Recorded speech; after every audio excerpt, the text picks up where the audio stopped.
Hello বন্ধুরা, Sulata cooking রেসিপির পক্ষ থেকে সকলকে জানাই স্বাগত। আজকে আমি কিন্তু আমার ছেলের একটি পছন্দের রেসিপি নিয়ে হাজির হয়েছি। আলু পটলের তরকারি তো আমরা অনেকেই অনেকভাবে খেয়ে থাকি। আজকে আমি মাছের ডিম দিয়ে রান্না করব আলু পটলের তরকারি। কড়াইতে আমি দিয়েছি পরিমাণ মতো সরিষার তেল। তেলটা গরম হয়ে গেছে। এখন কেটে ধুয়ে রাখা আলু আর পটলগুলোকে কিন্তু লবণ হলুদ দিয়ে আমি মেখে রেখেছিলাম।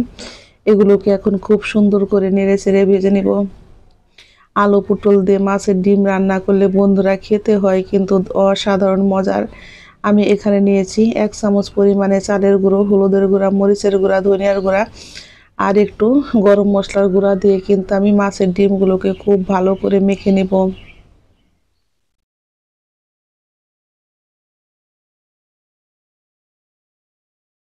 ডিমগুলো কিন্তু আমার মাখা হয়ে গেছে। আলু পটল এই ফাঁকে আমার ভাজা হয়ে গেছে। এগুলো আমি এখন চুলায় থেকে নামিয়ে নিব। আমরা তো আলু পটলের তরকারি অনেকেই অনেকভাবে খেয়ে থাকি, কিন্তু কখনো কি মাছের ডিম দিয়ে আলু পটলের তরকারি এইভাবে রান্না করে খেয়েছেন? না খেয়ে থাকলে বন্ধুরা একবার হলেও খেয়ে দেখবেন। আশা করি একবার খেলে বারবার খেতে চাইবেন। আমি আলু পটল ভাজা তেলের মধ্যে এখন দিয়ে দিব মাছের ডিমের বড়াগুলো। আর এইভাবে কিন্তু আমি চামচে করে বড়াগুলো দিয়ে ভেজে নিব। বড়া ভাজার সময় কিন্তু অবশ্যই চুলার আঁচটাকে একদম লোতে রাখবেন, যাতে এই ডিমগুলো ফুটে মুখে না আসে। আমার এক পিঠ ভাজা হয়ে গেছে। এখন আমি উল্টে দিব। আর এইভাবে উল্টে পাল্টে মাছের ডিমগুলোকে ভেজে নিব। খুব বেশি কড়া করে ভাজবো না। এইভাবে করে কিন্তু আমি সমস্ত ডিমের বড়াগুলোই ভেজে নিব। আমি কড়াইতে আবারও দিয়েছি পরিমাণ মতো সরিষার তেল। ফোড়নে দিয়েছি তেজপাতা, এলাচ, দারচিনি, জিরে আর খুবই অল্প পরিমাণে একটু কালো জিরে। ফোড়নটা আমার রেডি হয়ে গেছে। এখন দিয়ে দিব আমি বড় সাইজের একটা পেঁয়াজ কুচি। মাছের ডিমের বড়াগুলো ভাজার পরে কিন্তু গরম গরম খেতে আমার কাছে বেশ ভালো লাগে। কে কে আমার মতো খেতে পছন্দ করেন অবশ্যই কমেন্ট বক্সে জানাবেন। এখন পেঁয়াজগুলোকে কিন্তু আমি খুব ভালো করে ভেজে নিব।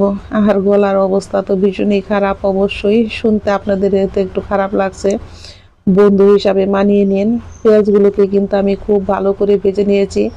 এখন আমি দিয়ে দিব বেশ কয়েকটা কাঁচামরিচ চেরা। ঝালটা আপনারা আপনাদের পছন্দ অনুযায়ী খাবেন। এখন আমি দিয়ে দিব 1 চা চামচ পরিমাণে হলুদের গুঁড়া, মরিচের গুঁড়া, ধনিয়ার গুঁড়া। মশলাটা আমার মিশিয়ে ভাঙানো, সেই জন্য আমি 1 চামচ পরিমাণে দিয়েছি।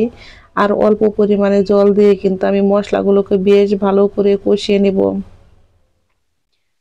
মশলাটা যত ভালো করে কষানো হয় তরকারিটা খেতে কিন্তু ততটাই পরিমাণে মজার হয়। এখন আমি দিয়ে দিয়েছি 1 চা চামচ পরিমাণে লবণ।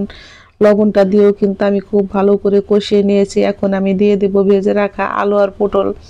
আলু আর পটলটা দিয়েও কিন্তু আমি বেশ ভালো করে কষিয়ে নেব।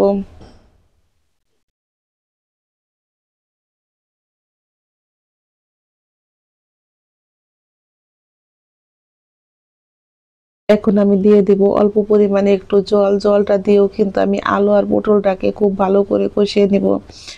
এখন আমি দিয়ে দিব ভাজা জিরার গুঁড়া 1 চা চামচ পরিমাণে। জিরার গুঁড়াটা দিয়েও কিন্তু আমি আবারও পটলগুলোকে কিন্তু বেশ ভালো করে কষিয়ে নিয়েছি। এখন আমি দিয়ে দিব পরিমাণ মতো ঝোল। ঝোলটা আপনারা আপনাদের পছন্দ অনুযায়ী খাবেন, কে কতটুকু পরিমাণে ঝোল খেতে পছন্দ করেন। আলু আর পটলগুলো কিন্তু আমার 90% সিদ্ধ হয়ে গেছে, সেই জন্য আমি কিন্তু খুব বেশি ঝোল দেব না। এখন চুলার আঁচটাকে বাড়িয়ে আমি 4 থেকে 5 মিনিট এইভাবে রান্না করে নিব। তরকারিতে কিন্তু আমার বলক চলে এসেছে। আমি আবারও একটু নেড়ে দিয়েছি। দেখতে পারছেন বন্ধুরা তরকারির কালারটা কত সুন্দর হয়েছে। আর তরকারির সেন্টটা উঠেছে, মনে হয় যেন মাংসর মতো। আমি ভেজে রাখা এখন বড়াগুলো কিন্তু দিয়ে দিব। বড়াগুলো দিয়ে কিন্তু আমি এইভাবে একটু নেড়ে আবারও 3 থেকে 4 মিনিট রান্না করে নিব। আলু পটল আর মাছের ডিম দিয়ে এই তরকারিটা রান্না করতে কিন্তু খুব বেশি সময় লাগে না। তরকারিটা কিন্তু আমার একদম রেডি হয়ে গেছে। আলুটাও কিন্তু আমার নরম হয়ে গেছে। এখন আমি লবণটা দেখে নিব ঠিক আছে কিনা।